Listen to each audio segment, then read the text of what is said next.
1500 வீரர்கள் பங்கேற்ற மகாத்மா காந்தி சர்வதேச கராத்தே போட்டிகளில் சந்தானம் அகாடமி மாணவர்கள் 8 பேர் முதலிடம் பிடித்து அசத்தல். உங்கள் கனவு இல்லத்தை வசந்த மாளிகையைப் போல் கலை நயத்துடனும் உறுதியுடனும் கட்டுவதற்கு உதயலட்சுமி கன்ஸ்ட்ரக்ஷன்ஸ். உறுதியுடன் தரமான கட்டிடங்களை குடியிருக்கும் கோயில் போல் உருவாக்கி கொடுத்த கைராசியான கட்டுமான பொறியாளர் சக்திவேல் அவர்களை தொடர்பு கொள்ள 9884290359. சென்னையில் உள்ள ICF பழனிசாமி பல்நோக்கு விளையாட்டு அரங்கில் 27வது மகாத்மா காந்தி சர்வதேச அளவிலான கராத்தே போட்டிகள் நடைபெற்றது.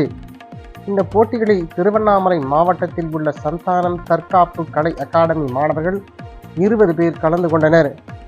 இதில் ஆந்திரா, கர்நாடகா, கேரளா, பாண்டிச்சேரி, தெலுங்கானா மற்றும் இலங்கை உள்ளிட்ட சுமார் 1500க்கும் மேற்பட்ட கராத்தே மாணவர்கள் கலந்து கொண்டனர்.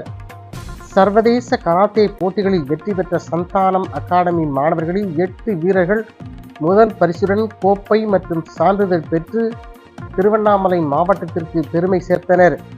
அதேபோல் 2ஆம் பரிசு 7 பேரும், 3வது பரிசு 5 பேரும் சான்றிதழ், கோப்பை ஆகியவற்றை வென்றனர் என்பது குறிப்பிடத்தக்கது.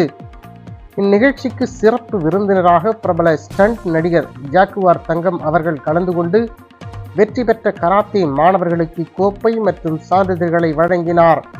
சந்தானம் தற்காப்பு கலை அகாடமி நிறுவனர் பயிற்சியாளர் ஸ்ரீகாந்த் சரவணன் MBA MTech சர்வதேச அளவிலான கராத்தே போட்டிகளில் வெற்றி பெற்ற மாணவர்களுக்கு வாழ்த்துக்களை தெரிவித்தார். இந்நிகழ்ச்சியை ஸ்ரீகாந்த் சசிகுமார் அவர்கள் சிறந்த முறையில் ஏற்பாடு செய்தார். சர்வதேச அளவிலான கராத்தே போட்டிகளில் பங்கேற்று முதலிடம் பிடித்த சந்தானம் அகாடமி மாணவர்களுக்கு பாராட்டுக்கள் குவிந்த வண்ணம் உள்ளது.